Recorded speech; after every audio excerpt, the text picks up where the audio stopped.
This session of the Eureka Springs City Council come to order. Kirk, please call roll. We need to close that door. D. Purkeypile. Here. Terry McClung. Here. Troy Seller. Here. James DeVito. Here. Vicky Schneider. Here. David Mitchell. Here. Please stand for the pledge to the flag. I pledge allegiance to the flag of the United States of America and to the republic for which it stands, one nation under God, indivisible, with liberty and justice for all. Thank you. Are we getting into that debate over whether under God should be in the pledge or not? No. Please don't start that. All right, moving on. Next will be approval of the agenda. Motion to discuss. Move to approve. Second. Floor is open. Changes, deletions, additions? If not, okay. Yeah, I'd like to delete my new business number 7. Second. Delete or Okay. postpone? It's off. Okay. Anybody else? Nothing else? Mr. McClung? I just 5 and 6 I think can be combined, so just they're going to fall under the same deal.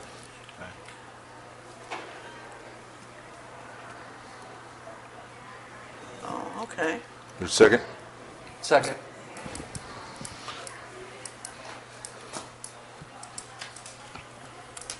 Any further? Yes. Would like to postpone item number 4 to our next meeting since my paperwork is still sitting on my desk at home Old or new? Under unfinished. under new business. Oh, okay. Oh. Can I get an A? Yes. Second. I'm sorry. Thank you. Can I get an amen? Are we going changing here. that? We're doing Anybody else?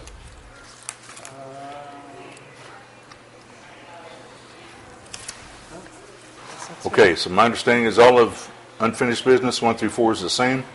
New business number 1 is postponed. 2, 3 are still in order. Number 4 is postponed. 5 and 6 are combined into one issue. Number 7 is off. Is that correct? Yes, sir. Ms. Snyder? In view of me leaving shortly, do we need a special thing on here so I can make one quick council comment before I go? You could get up during the 3 minutes of the opening remarks and make a comment. But you have to wait till public comment to do that. Well, that's what I'm saying, because I have to leave because of the marine ball. Okay.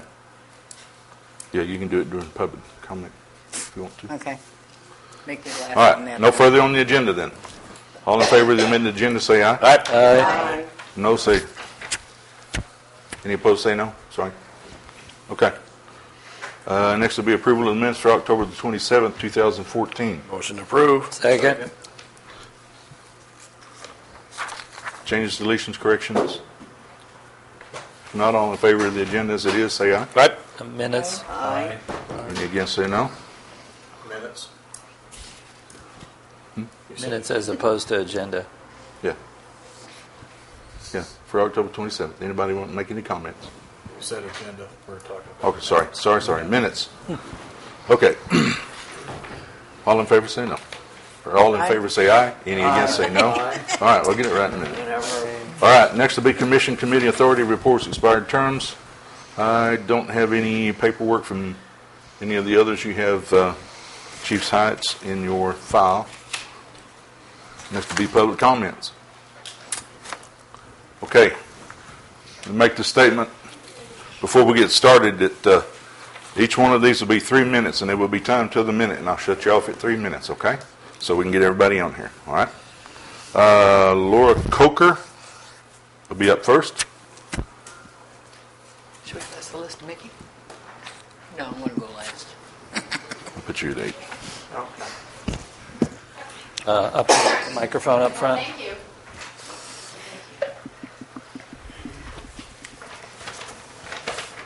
Thank you for allowing me to be here.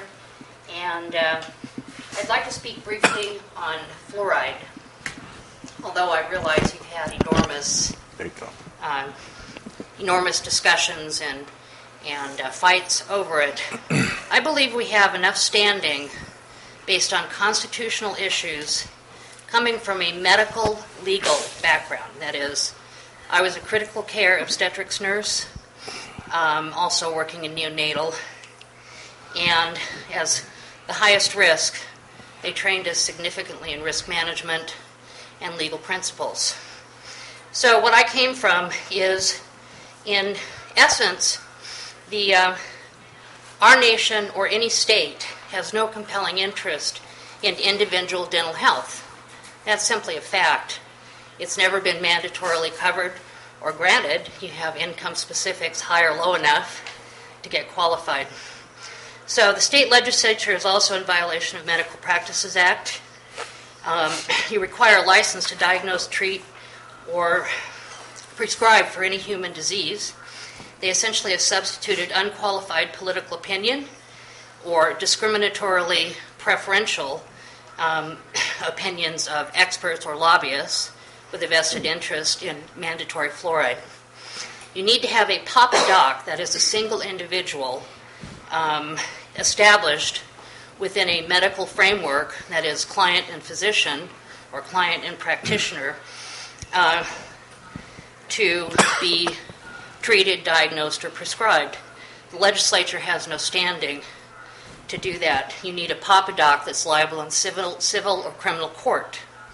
So the legislature doesn't have standing, violates universal medical practices, lowest dose, correct dose, or route of administration, any new evidence of harm or superior treatments, supplement or supplant old theories and practices.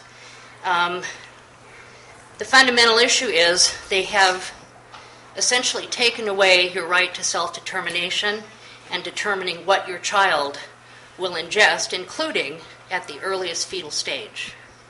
They've removed your competency without a court adjudication, and of course competency is only removed individually. You can maintain the right to vote, but not to manage your money. You get a conservator. Whatever assistance a person needs is provided under state law, but the legislature cannot stand in our stead, and we can't sue them individually for prescribing or malpractice of a toxic substance. So I'd like to see us enlist the ACLU, get a resolution whereby these issues might be evaluated, and let's get an injunction. Thank you, ma'am. Thank you. Ms. Tracy Ellen Kelly.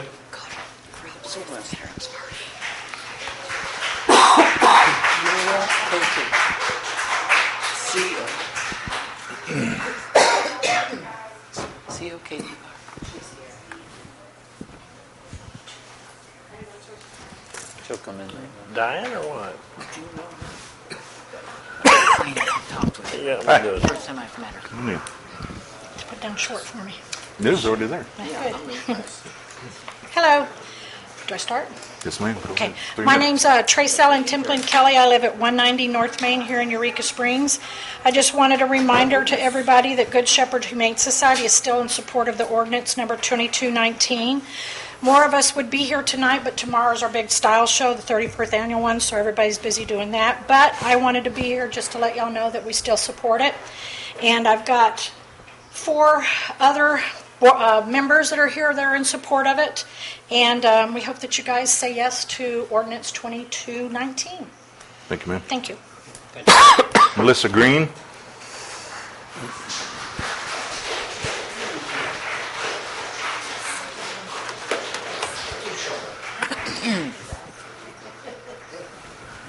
I know she's taller than this.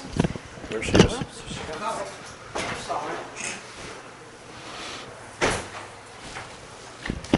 Melissa Green, 17 Bridge Street. The greatness of a nation can be judged by the way it treats its animals. Mahatma Gandhi. I can change that to the greatness of a city can be judged by the way it treats its animals, and that's Eureka Springs. Just by the style show tomorrow night, there'll be 500 people there supporting the animals here. I want to say that anybody involved with bringing this circus, being with this circus, they're not bad people. They just didn't know. And we've educated a lot of people to this, and it's a horrific thing. And I want to say, nobody told anybody not to go to a bake sale and boycott it. I told people at this mic, go, give money. It's that after-school program, it needs help. Let's work on that too. But we're here tonight for 2219, and I think it's a great ordinance. It represents what this town is about.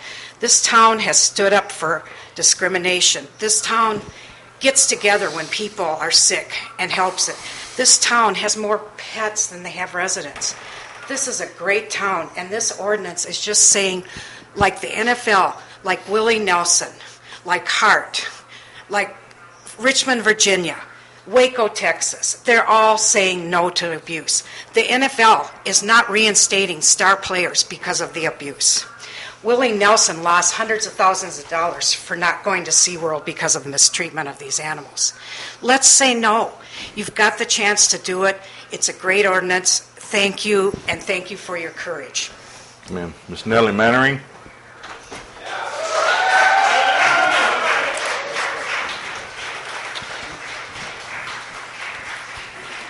Off the whiskey barrel. Mine's waiting for me. Did I put her on there? May she put her name on here? This time.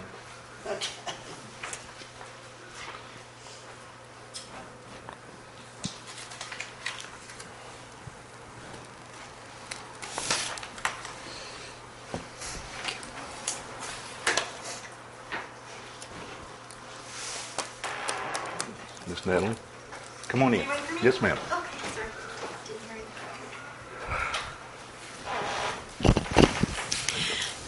Yes, I'd like to ask you to please support the ordinance. Animals were not put here for our entertainment, and they are very important to the planet, and we need to learn how to live in harmony with the animals and with nature if we're going to remain on this planet. I'd also like to speak about fluoride. I have a hypothyroid condition, and it may likely have been caused by chemicals like fluoride, chlorine, and bromine, which are causing an epidemic of hypothyroidism in our country. And it would cost me a lot of money just to get a filtration system in my house to filter out the fluoride. And I'd also have to get a shower filter to filter it out. And it would cost about $500 just to get those. And then I would have to periodically replace the filters. I'm a very low-income person, and this would be a great hardship for me. There's a lot of other people in the same position. Please consider us and think about protecting the populace from fluoride, a known neurotoxin. Thank you. Thank you, ma'am. Rachel Briggs.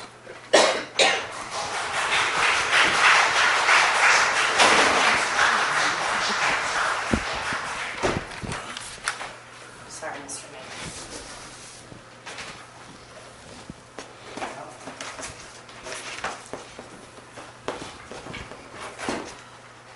Sorry. Rachel Briggs, One Magnetic. We got very lucky. Carson and Barnes has been cited for decades for not providing proper barriers between animals and the patrons. The show at Leatherwood was no exception to that pattern. These photographs were taken by the ES Carnival Association and by the Eureka Springs Independent, and I got them offline. I did not take these photos. You can see the inappropriateness of a simple piece of caution tape, no barrier here, no barrier at all in this entire panoramic picture, and an elephant completely unattended over here by not a single person, these folks within feet of this elephant. The elephants have escaped on several occasions. Also, according to various governmental documents, undercover investigations, videos, photographs, newspapers, interviews, sworn testimony, they have been abusing their elephants for decades as well.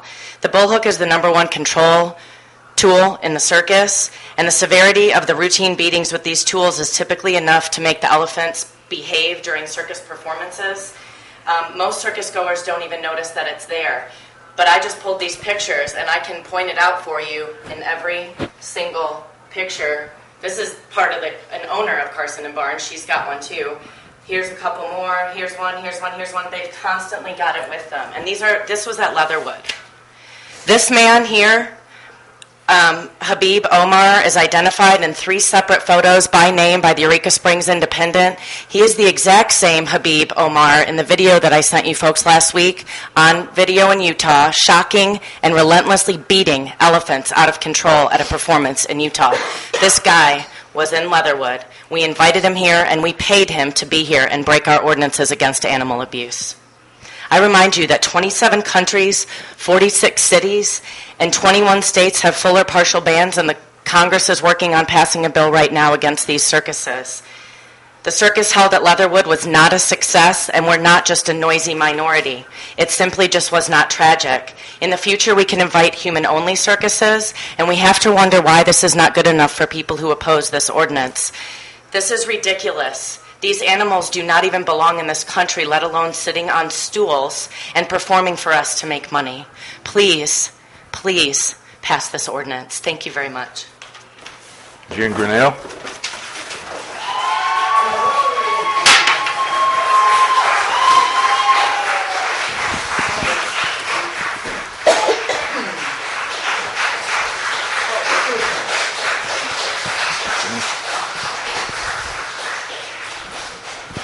Good. I'm Jan Grinnell, 50 Joe, Eureka Springs. That's a tough act to follow.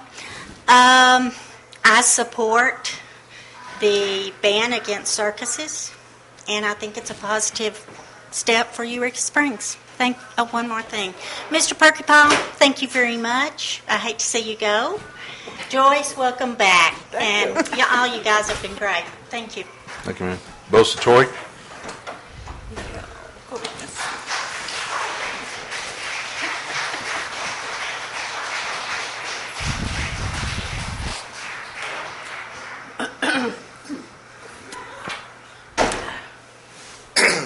Greetings, all of you. Support the ban on the circus, of course, and I am opposed to fluoride, but those aren't the issues that I came to address. One on your agenda pertains to expanding eligibility on the city A&P to county-wide. I am against that act. I think that we have plenty of people in the city of Eureka Springs that can oversee the expenditure of city revenues. This isn't just the collectors' revenues. This is the citizens of the entire city, and we have at least 1,500 adults in Eureka Springs. I would like to see an effort made to get the state change their enabling legislation to make the CAPC open to anyone that you choose to nominate and approve, and not within the city limits. I think that we should keep all of our commissions populated by people within the city limits. The next item, the last item I wanted to address is I wanted to know if anyone could tell me who initiated putting up Christmas decorations. Okay. Me. That was you? Yes. Okay. Well, I find that difficult I don't find it difficult to believe, but it's, we made a big effort to keep Christmas decorations after Thanksgiving. I mean, we're making a lot of effort to get them put up, but we're usually not putting them on. This year, I was very pleased to see the number of residences that were doing lighting for Halloween and the amount of Halloween decorations that we had up. And then to see Christmas decorations going up before Halloween is just absurd. And they should not have it up before Thanksgiving. Our harvest season rolls right into Halloween beautifully, which rolls into Thanksgiving beautifully, and then we have plenty of time for Christmas decorations. You can keep them up till Valentine's for all I care. We can take the lights during January to add to it, but having up before Halloween was a bad idea. Another thing is the snowflakes and shooting stars, which have been missing for the last couple of years, cost about $125 each 15 years ago. And the wreaths that we used to have, we only had 28 wreaths. Those were $600 a piece. I haven't seen those in many, many years. And I would like for someone, I've asked people in the city where they are. And those should be found and relit and put up. Those were beautiful wreaths. Everything we have up now is under $150. Those are $600 a piece, and I think they were bought in the 70s or 80s, right along in there. And that's all we used to have. And so I'd like some effort made to find those wreaths and to do better. We have 200 poles on the main street and on the loop, and we have probably right now we're looking at about 60 decorations, pole sculpture. That's not counting the big wreaths. But I'm afraid the big wreaths have been discarded for some reason, and so I'd like some effort made to find those. And in the storage areas that we built for sculpture. Time's up. Thank you. Mr. Schneider.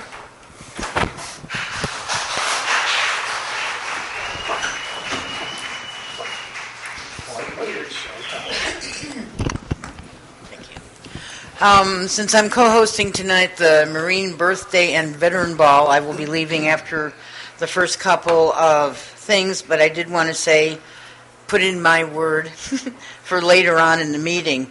I urge the council, please pass an order to the city attorney to write a resolution for the next meeting in regards to asking the ACLU to step in against the fluoride issue. This is really important. It's the only thing left that we can possibly do to delay long enough for us to get to the legislature and talk to state about ending the idiocy of fluoride against our vote. So I urge you, please have him do that. As far as the CAPC seat, I really honestly feel one seat out of the 4 and the at-large. There's no reason why it can't be out of the whole county. As long as they're one of our local business people, it shouldn't matter where they live, and not everybody should have to live in city limits if they want to live in a farm or on the lakefront or whatever. And that's it. Thank you, guys. Thank you, ma'am. And enjoy the meeting. What's that? Chairman Laughlin.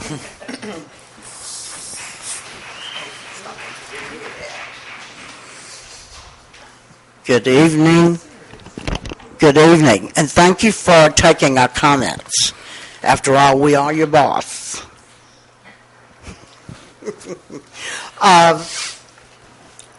Every religion talks about love and compassion.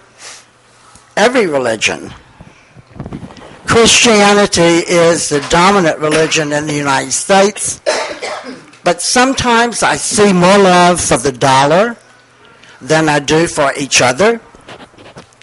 About animals, I saw these animals abused. I saw the hooks used to control the elephants. As a little girl, I went to the circus. Y'all probably did too. I loved it. I didn't know about this. This is unnecessary. It's cruel. It's silly. There's no reason in the world that animals should be abused anywhere. Thank you for listening. Thank you, ma'am. That'll draw public comment to close. Next to be unfinished business. Where do we close the door? Unfinished business number 1 is Tom Tharp's decision, reference to franchises and the status update reference Ray Dotson lawsuits. Motion to discuss. So moved. Second. Floor is open. Mr. Mitchell. Yes, sir. A question for the attorney. At the last council meeting, pretty well into our most interesting discussion about this, you mentioned that the franchises in question had not actually been surrendered. Is that still the case? I believe, from what I was told, that Mr. Tharp would surrender one of the 2, but I don't know that has been conveyed to me directly by Mr. Tharp. It hasn't. And I believe it was conveyed to the clerk's office. So at this time, there really is not any open franchises for us to be even looking at an application? Well, if he is surrendering one, there would be one. But he hasn't, and the application that we have before us was actually to take 2 routes and combine them into one. Was that your understanding? It was my understanding that the route that is proposed by Mr. Dotson's petition or application is to, yes, combine elements of 2 routes. So at this time, then, I make a motion that we table this until we actually have some franchises to even consider an applicant. I'll second that. Can I speak to that issue? Yes.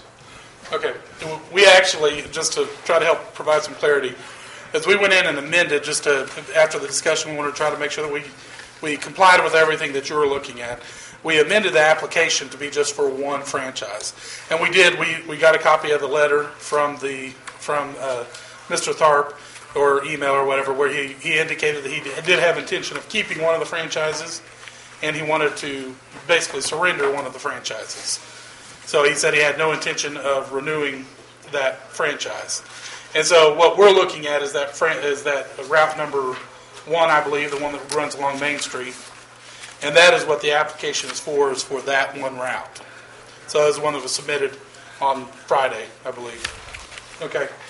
We may have to, it may need some clarity. Yeah, and I guess that's it. The 5th requirement asks for you to describe it.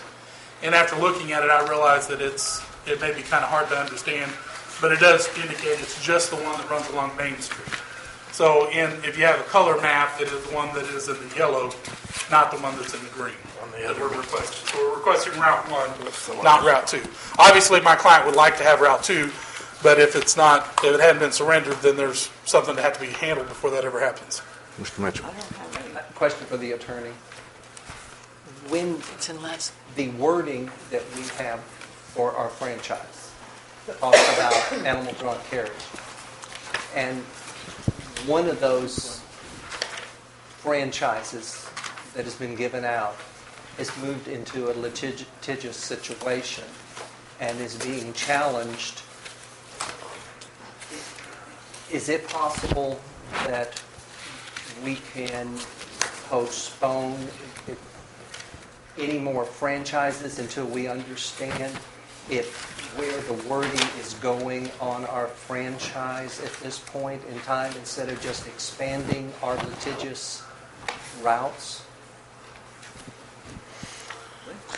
I know of no requirement at this point that you award or have all franchises to be filled at this particular time. And if the council so desired, they could wait about filling any franchises that are not currently being used in order to determine whether there needs to be matters addressed in future franchise agreements, rather than issue franchise agreements at this point with someone who might then have to be amended very quickly and might not be amendable because of having already been issued. I would like to follow up then. I would like to retract my motion and make a new one. Just retract your second. I'll retract my second. I'd like to make a motion at this time that we table this discussion until we have a further opportunity to evaluate it. I'll second that. Ms. Schneider, you got your hand up. Discussion. Yeah, no. It was, now I just blanked out and I forgot what it was. I don't know, go ahead. Yep. Mr. McClung. Yeah, one, apparently by the email that Tom Tharp had sent, that the Main Street route he's giving up. The other route that he said he was keeping through whatever part up into 2016. The problem I have with that is, if we want to have carriages, why would we want to leave that with someone that's not going to operate? So I think we have the ability to cancel that contract with him, that arrangement with him, whatever it is.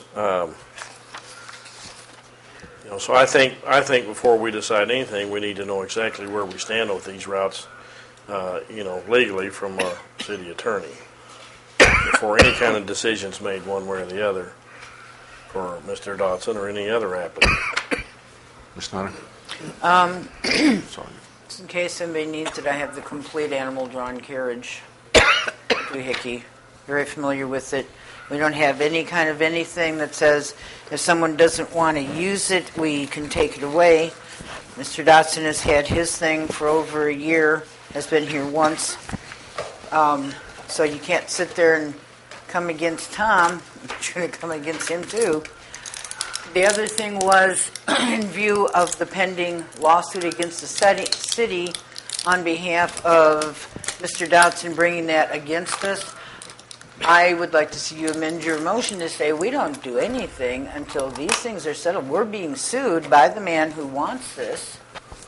It is still pending. There are criminal charges brought against his drivers, whichever, that have yet to be settled. There's a whole lot of discussion and debate on these issues that need to be settled first, simply because it deals with our city law and being ignored. So we need to see these things settled before we can take any kind of action. Mr. Purkeypile. I agree with Ms. Schneider. I don't think it kind of goes against the grain to offer or to condone or to okay another franchise when one of the franchise holder for another franchise, third one, let's say, is suing the city. So that needs to be resolved, in my mind, before anything can move forward. But I think, I support your motion the way it is. We'll table it. I think that needs to be resolved, sir. It really does. I guess let me address that. What we're looking at is, my client has fulfilled all the obligations basically that you asked them to do in filling out the application, met all the requirements of the application that is set forth in the ordinance.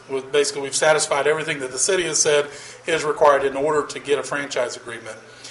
The fact that my client may or may not have had his rights violated in another matter, I don't think that's a matter that you should be able to take into consideration. We all would agree that we should have equal access to the courts. If the city is violating somebody's rights, they should be able to file a lawsuit against the city to do that. And if it's a separate matter altogether, it shouldn't be taken into consideration when we're looking at this application if we meet all the requirements. And then the additional aspect of it is, it's part of your job to create jobs for this city, to bring revenue to the city. And you have an applicant who wants to run carriages in the city. He wants to do it now, and he wants to be able to bring those revenue and make the city a more attractive place. And it just seems insane not to offer that, because there may or may not have been a violation of his rights in the past that hadn't been decided by a court at this point. Mr. Schneider. Okay, 2 questions for Mr. Ballinger. The first one, are you familiar with? Yes, ma'am, I am. Okay. Was there anything, did you notice anything in there in regards to discrimination clauses or anything? So if we decided, no, we didn't want him to do it, he couldn't do anything? Yeah, no, there's nothing in there. It's the 14th Amendment of the Constitution that would not allow you to do that. Second question. Sorry, allergies are killing me. Okay.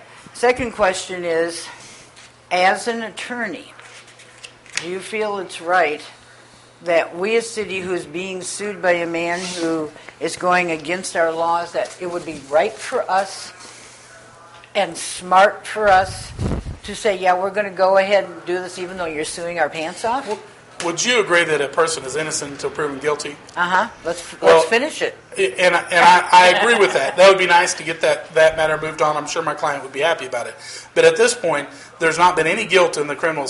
There's a trial, and the person has the opportunity to prove that he's innocent or guilty. So the question of whether or not he's violating city ordinances or city laws, that's a question that's up in the air. And frankly, I think it's a question that you guys really shouldn't be considering in whether or not he is issued this ordinance. If he had a conviction, that would be a different matter. But he doesn't have conviction. But it's pending. Yes, ma'am. The result is pending. Yes, ma'am. And so what I have said is we need to wait for this lawsuit and criminal action to be ended one way or the other before we even consider. And I think it's a question. Found guilty?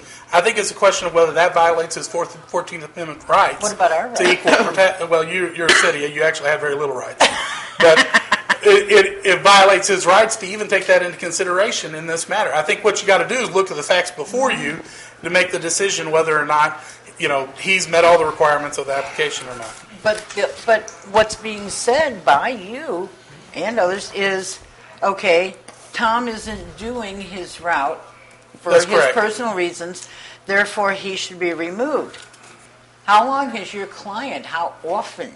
In Miss- just the Miss- Miss last Snyder? year, Miss has Snyder. he done Miss his Snyder. route? You only had 2 questions and this turned Yeah, into well, he kept 5 or going 6. 4. Okay. But seriously, ask him, how many times has he done? Because we could release him for the exact same reasons being said we should release Tom. Well, and I guess you have 2 routes that are money makers in this city, and those are the routes that my client would Matter of like to opinion. eventually acquire. Okay. Matter of opinion. Mr. Mitchell. Yes, I think we've discussed this quite a bit, and I understand what Mr. Purkeypile's saying. I have a fundamental problem sitting at this table. I understand the need to have the franchise, I understand the need to have the carriages, and I understand the need for the city, and I've got all of that. But I have a problem when we have a franchise that is being litigiously taken care of and is in the court system, awarding any more franchises while this is being dealt with in the court system until it's cleared up. Therefore, I call the question on my motion. And I'll second. Mr. Weaver? Do you have any comments on this? It appears to be a sticky wicket. Well, as I tried to respond to Mr. Mitchell's question a moment ago, if there are going to be changes made to the franchise agreement potentially as a result of either the lawsuit or other problems that the council now may see by virtue of not having language that clearly says when a franchise is abandoned, what can be done, it would be better for the council to potentially make changes to the franchise ordinance before they award a new franchise. For if they award a new franchise, it'll be under this old ordinance. So if they intend to make such as I believe Alderman McClure said, something about a clear division of when is a franchise abandoned or when is it seizable by the city for non-operation. Maybe that is something the city needs to address well before it addresses issuing any more franchises at this time to anyone. While I would say that would have been a good conversation a month ago, the reality is that we have made application based on the ordinance that you guys have in place right now. And so what I would say is that if we've met all the requirements of the application for this ordinance, that you should issue this ordinance. The fact that you don't, or issue the franchise, the fact that you don't like it necessarily the way your ordinances are set up, that may be a concern and something you should consider doing going forward. But it doesn't seem like it'd be appropriate to punish my client when he's met the requirements of the law as it's set forth now. As I understand the current ordinance does not require the awarding of anything.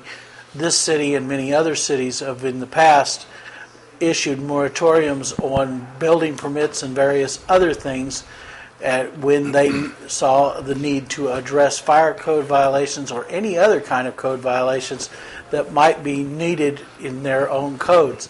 And so if this council sees the need to address a change, now's the time to do it, not try to go back and fix in the middle of a 2-year agreement. I guess what I would say is sitting on the table right now is my client's application, not a ordinance creating a moratorium on carriages. And that notice had never been provided to the citizens of Eureka Springs. It's not been put on the agenda. And so that really shouldn't be considered. What should be considered is whether or not this application is granted. And then, why that wouldn't be granted. Mr. Mitchell. Yes. The question, yes, I thought. yes, that's what we're about to address. No further discussion. All in favor of Mr. It's the table. Repeat the motion, please. Yes. Mr. Mitchell made a motion to table until further discussion, until time, let's see, table further discussion until time for further evaluation. And Ms. Schneider seconded. Does everybody understand the motion? We need clarification. Okay. Do a roll call on this one, Mr. Weaver? Okay. Stand by. Mr. Mitchell? Yes. Ms. Eller? Yes. Ms. Schneider? Yes. Mr. DeVito? No. Mr. Purkeypile? Yes. Mr. McClung? Yes. 5-1. It is postponed. All right. Thank you. Thank you, guys. It is tabled. All right. Brings us to number 2, ordinance 2219, prohibiting traveling exotic wild animal exhibitions. Will be the second read. Motion to discuss. Mr. DeVito. I would second that and move to suspend the rules and place ordinance number 2219 on its second reading by title only. Second that. Stand by.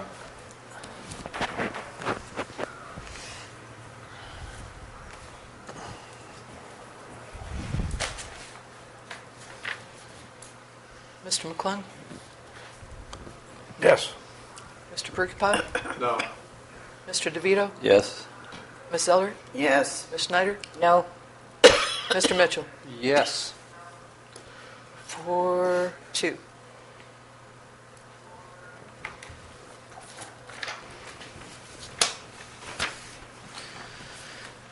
Ordinance 2219, an ordinance amending Title VI of the Eureka Springs Municipal Code to prohibit traveling exotic and/or wild animal exhibitions. Mr. Snyder. Okay. Point of order. We need a motion on the table, and I move to approve ordinance number 2219 on its second reading. I'll second that. All in favor, say yes. Discussion. I'm so confused now. We're in discussion right now. Yeah, we're in discussion now. Go ahead. Okay. I have no idea where we are. Okay. I'm going to state again.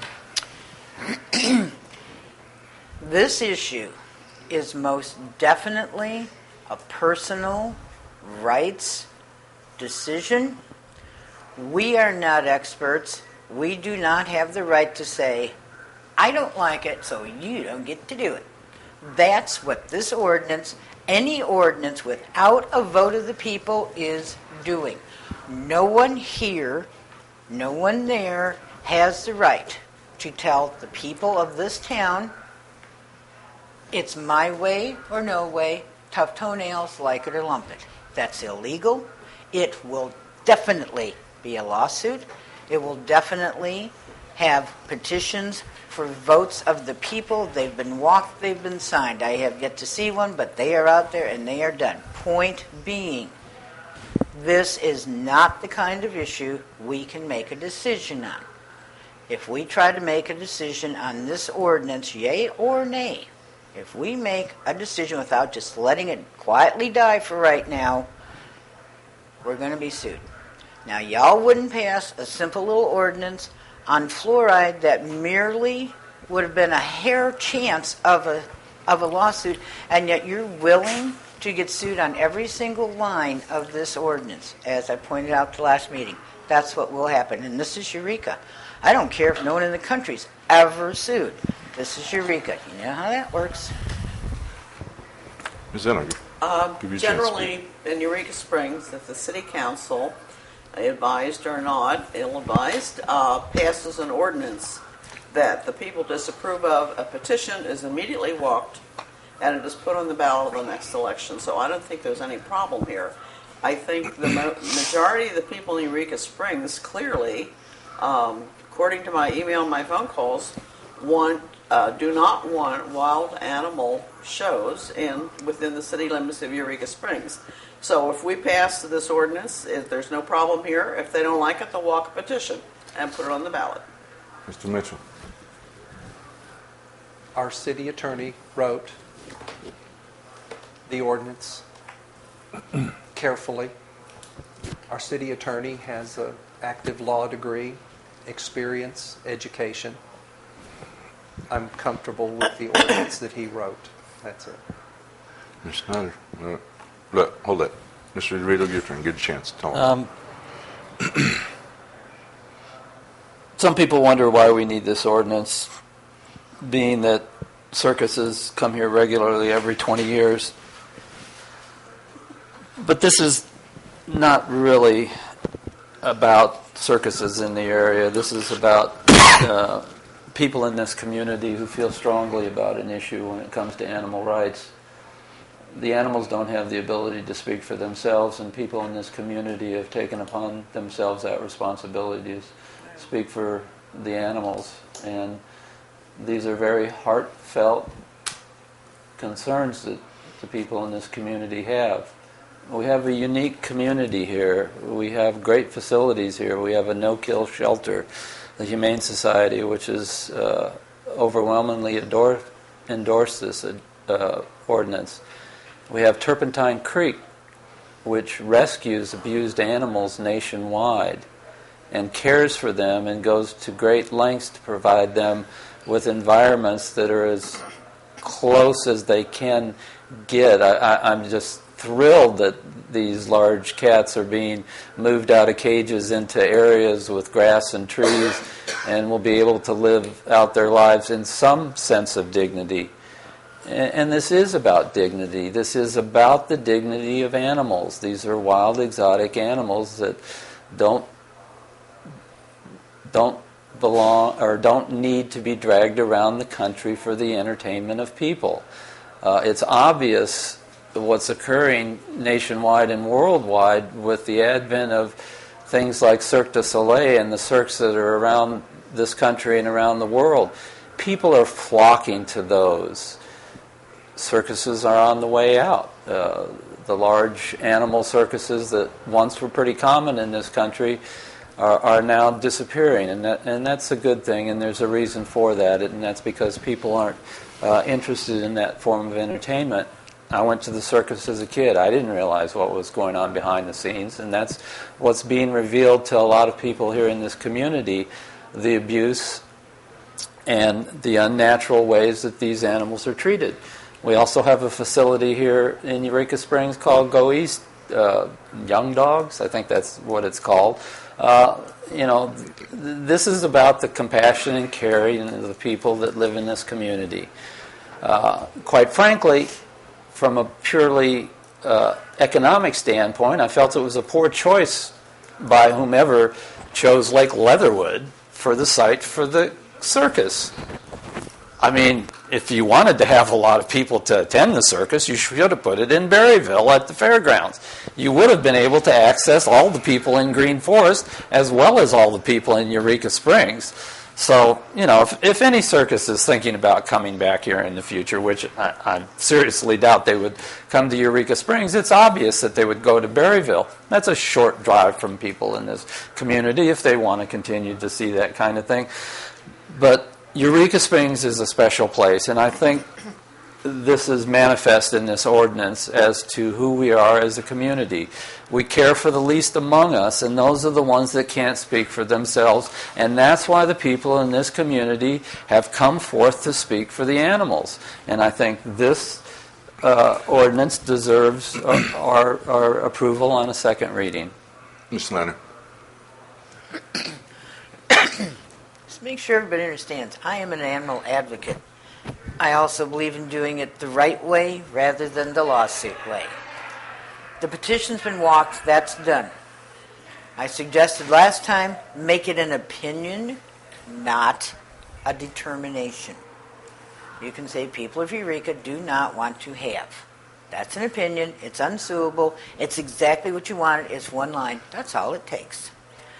Emails, my emails and my phone calls are split nearly 50-50 right down the line.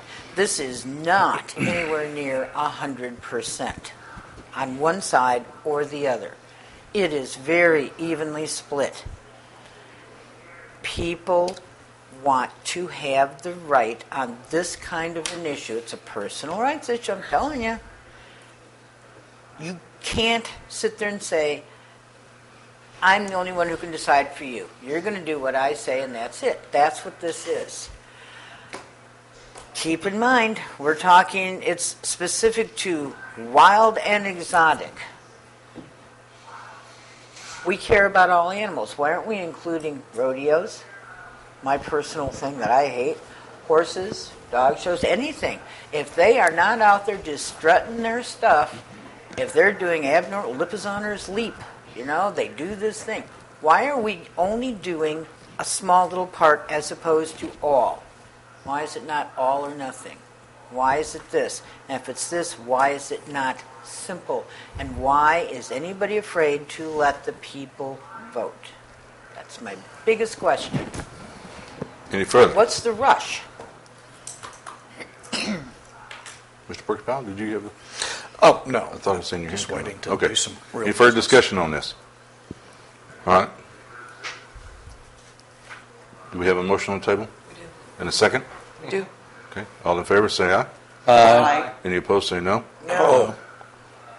Okay, you better take account. 4-2. It sounded like 3-3. I said no. Could we do a roll call? Yes. Because I didn't actually say anything. Mr. DeVito. Yes. Ms. Schneider. No. Ms. Zeller. Yes. Mr. McClung. No. Mr. Mitchell. No. Mr. Purkeypile. No. 2-4, motion fails. Moves us on to number 3. People, I have to go. Okay. Ms. Snyder, you are part of this yard waste issue, and Mr. Allen has been off for the last couple of days on Okay. some family time. You want to postpone it? Yeah, and I was going to ask earlier if not to ask if he was here or not. He is not here. His information that he has to present In January. that the council asked for. So you might want to, as the mayor, bug him. He should be back tomorrow. Okay. Well, Wednesday. So what does that leave us with it? As soon as I get it, I'll get it out to you by email. Oh, okay. Okay. All right. And whenever y'all are done, over Rubs is the Marine birthday. 239 years. Hoorah. Thank you. Thank you.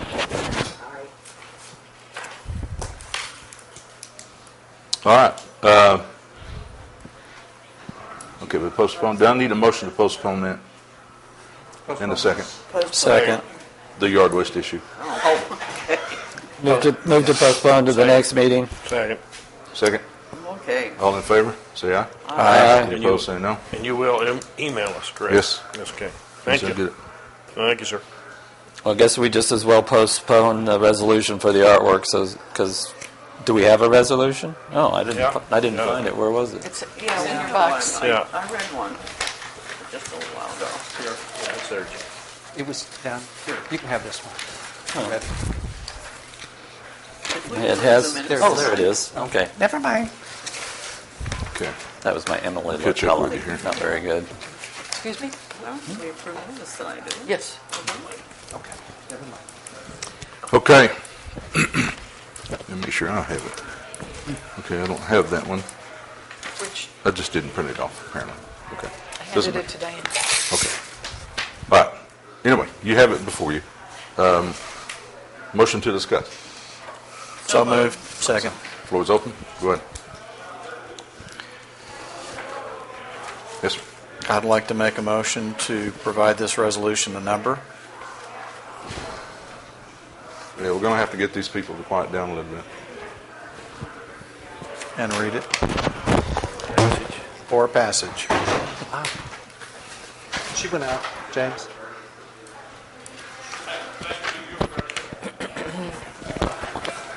I didn't bring the little booklet, but I believe the number will be 650. 650? Yes.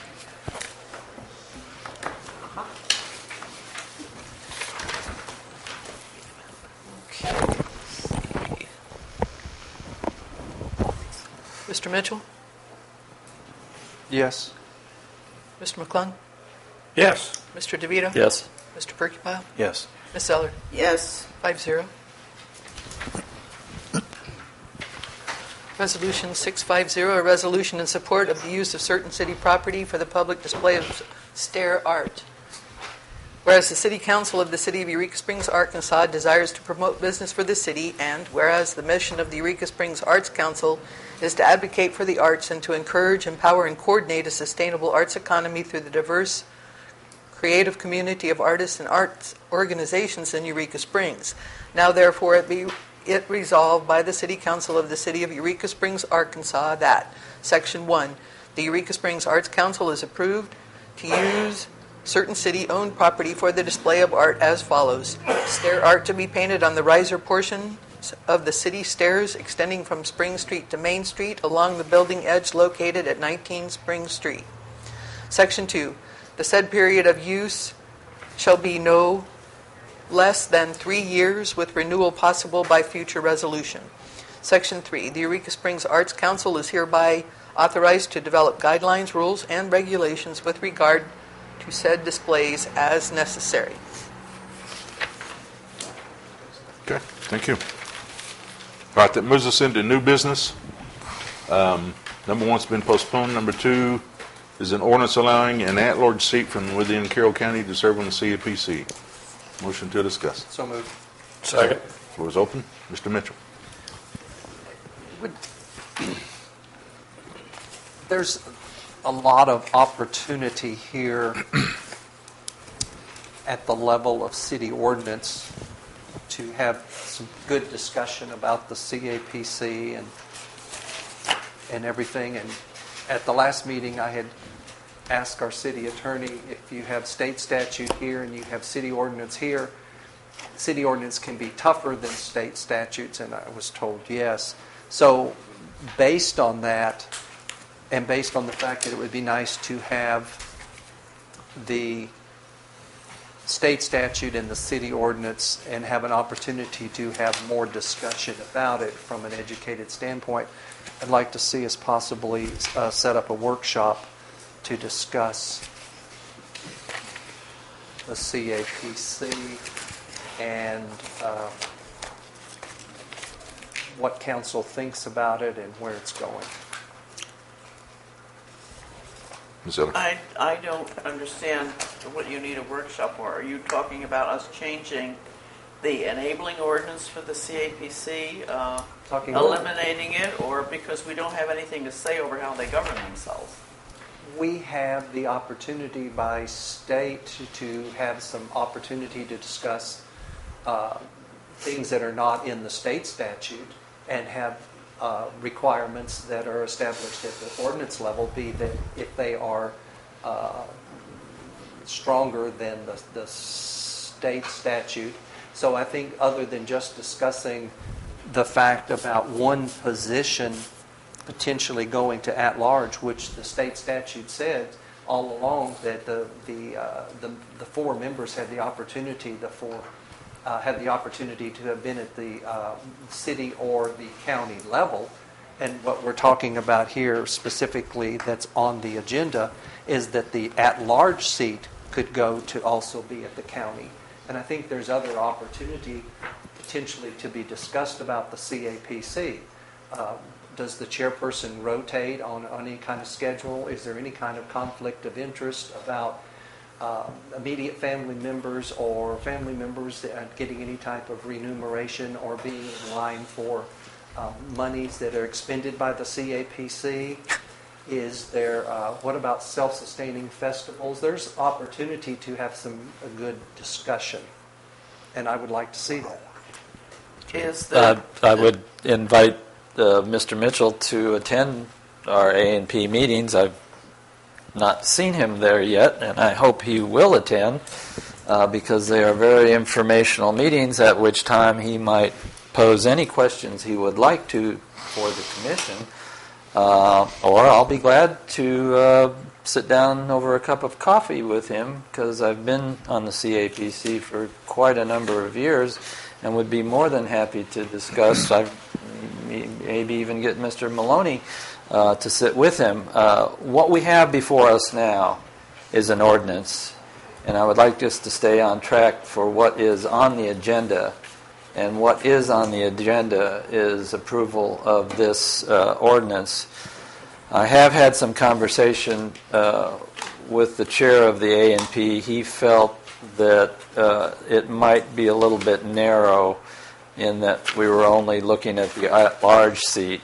He seemed to think we might have expanded it to be all the four members, be it lodging or restaurants or the at-large position. So that would be the only possible change I might make to this ordinance would be to expand it beyond just the at-large seat to allow it to to have any one of those other seats be represented outside of the county. So I think since this is the agenda item, I think we need to stay with that and discuss this ordinance. So at this point in time, I make a motion to assign this ordinance a number and place it on its first reading.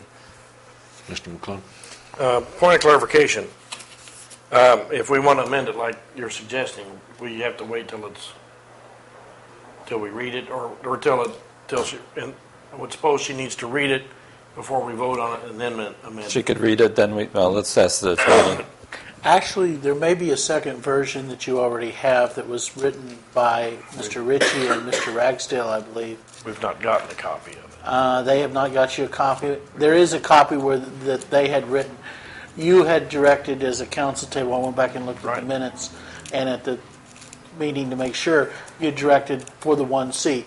The wording, in my opinion, is adequate in that ordinance if you have a copy of that, and it might behoove the council, if they don't have that, to take a moment and get just a copy and just start straight with that one if that is what the council so desires. Well, let me restate my motion then. At this point in time, I move to table this motion, to table this ordinance to our next agenda.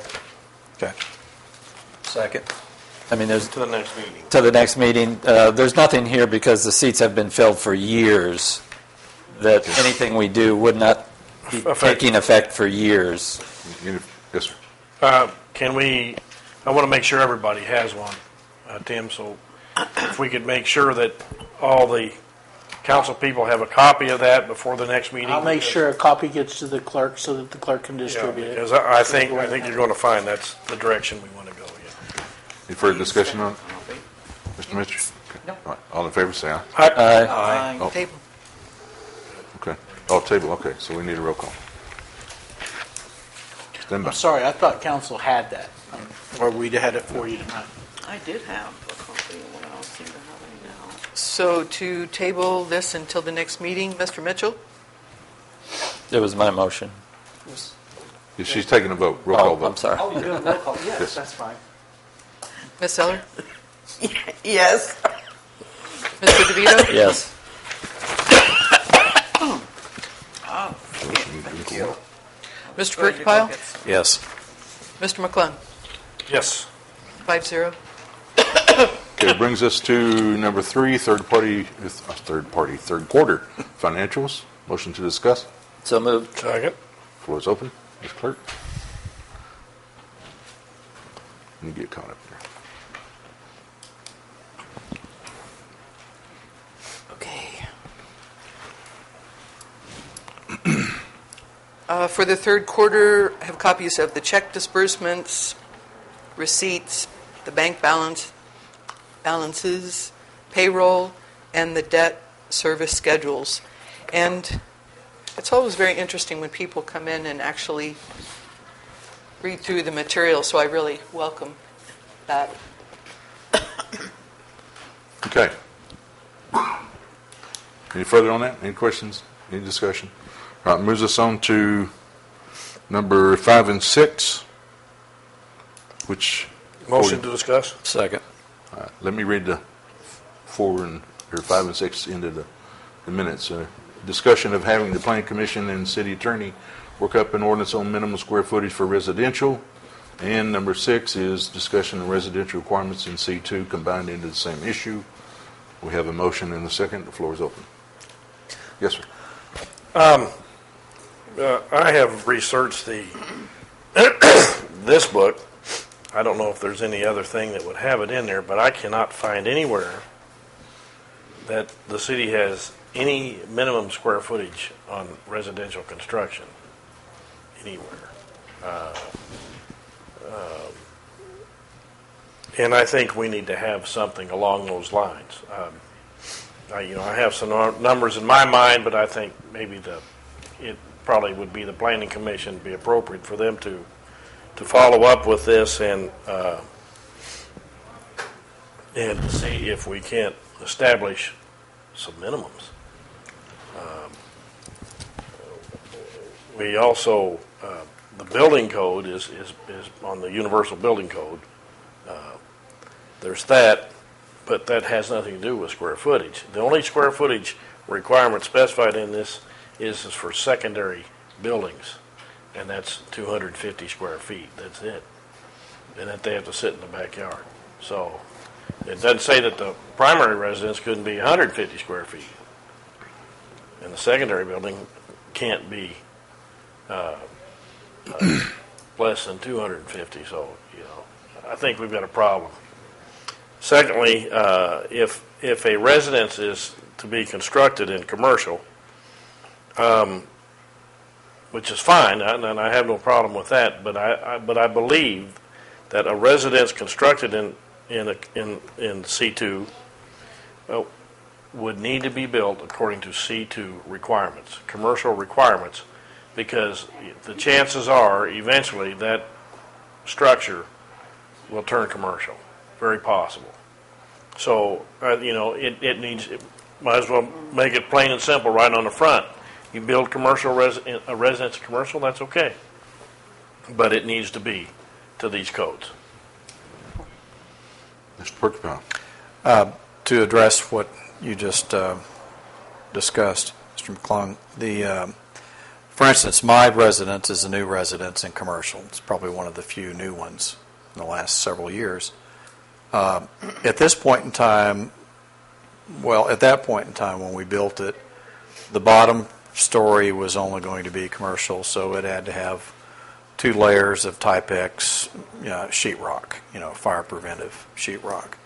And you had to have a firewall and fire doors and that sort of thing between it and the residential portion. So, our upper story is, built residentially.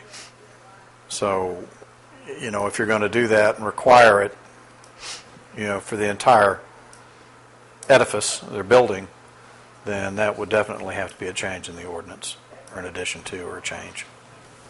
In the way it's currently presented by the building inspector, or enforced, I should say. Ms. Eller. Well, it occurred to me, excuse me, the city is zoned in the residential areas for lots that are 45 feet wide and 125 feet deep. If someone wanted to build a house on one of those lots, which someone has already on Main Street, are you saying that we should be able to tell somebody how big their house has to be before they can build here? Go ahead, answer. Well, first of all, most of the lots in the historic district are 40 by 40. Now they may be 2 and 3 tier deep. Yeah. But they're 40 by 40. Yeah. And many times they were separated by alleys and such. However, most homes are not built on just one of those 40 by 40 square foot lots. Now there are requirements for residential construction that a lot has to have a minimum of 10,000 square feet. And then you're subject to the setbacks requirements that are in the book. But I wasn't aware we had setback requirements even. Oh yeah, sure, yeah, You have them. They have to line up in the front, but I didn't know whether we had side setbacks. Oh yes, absolutely. We got front, side, and rear setbacks. It was just something that occurred to me. Are we going to Are we going to have to rezone the whole city and get rid of narrow lots or something? No, absolutely not. Okay, all right. Absolutely not.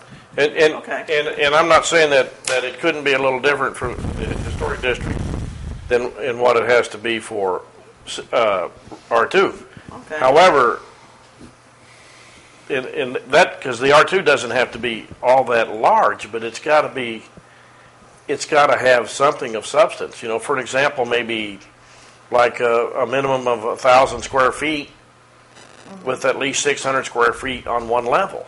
That's not big. That's 20 by 30.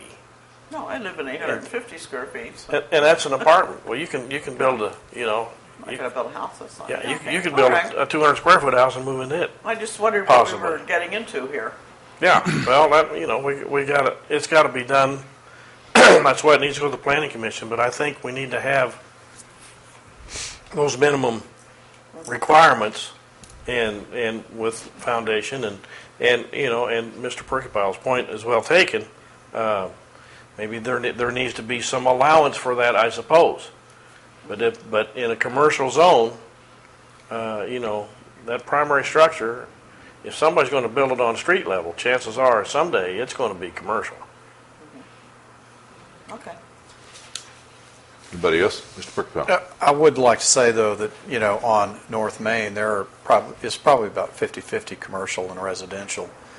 And a lot of the older buildings they're not built to a commercial fire code. Of course not. And so, I mean, is that something that you want to address later on? Probably not, but no.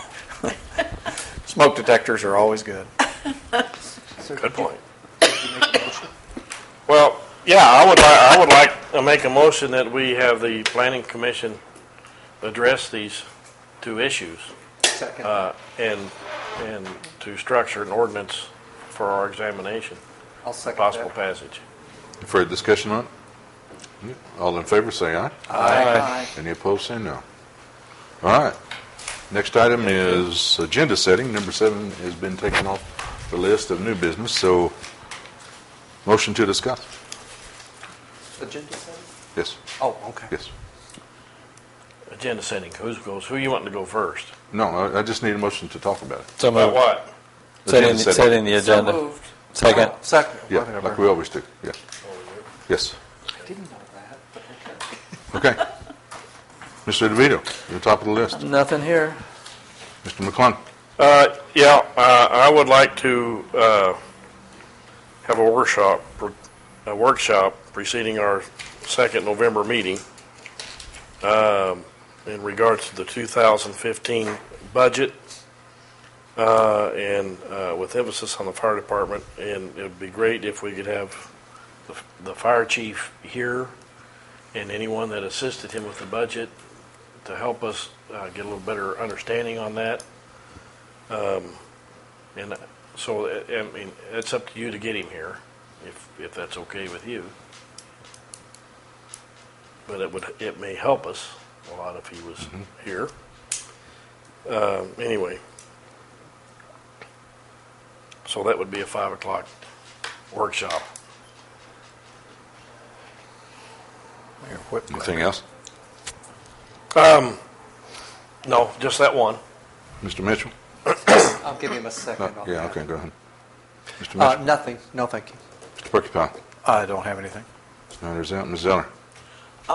Mickey wanted Tim to write a resolution for the fluoride. I'm not sure what it is this resolution has to be, but she asked that be put on the budget or put it on the agenda.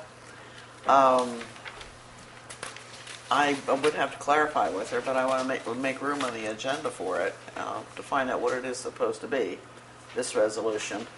I don't think it's a resolution for an injunction. That could occur between two consenting council persons at a later date. It doesn't have to happen right now if you have some confusion as to what it is. I think she wanted it on the agenda, the resolution, before the legislature went into session in January. So, just a fluoride resolution, and then I can clarify. I just want to make room on the agenda for it. She asked for a resolution for the ACLU to step in. Yeah. Is that what it was for? Yes. Okay, a resolution asking the American Civil Liberties Union to step in on the fluoride. That's what she Okay, said. that's what I would like Tim to have a resolution for us then. Okay? Yes. I'm sorry, I forgot Go something. I needed to clarify something real quick. I need a question of the attorney about an agenda item. Since I voted no for the ordinance for the exotic animals in the circus and everything, and since I have a no vote, I have the opportunity at some point in the future to add that. What is there a time frame on that? I believe it's the next meeting, but I'd have to look at the rules to be certain. But I believe it's required. I'd like to ask that to be put on the agenda for the next time. And could you tell me exactly what it is that you want, please? The ordinance 2219 prohibiting travel exotic wild animal exhibits to be added to the agenda for next time. Okay, does he have to wait till the next meeting to do that? since it's a moot point now? I'm not sure, and I think he needs a second, besides just one of those. That's true. If somebody who has a no vote can bring this up at the next meeting, I think, can't they? Or do they have to bring it up immediately after the vote? But I think it has to be within this elective session of the council, doesn't it? I mean, this session ends on December the 30th. I don't know. I'm not that good on Robert's Rules of Order. Okay. So, Mr. Weaver, you're... So I don't have a second anyway, so. Well, I'll second it. Okay. If we know what we're doing.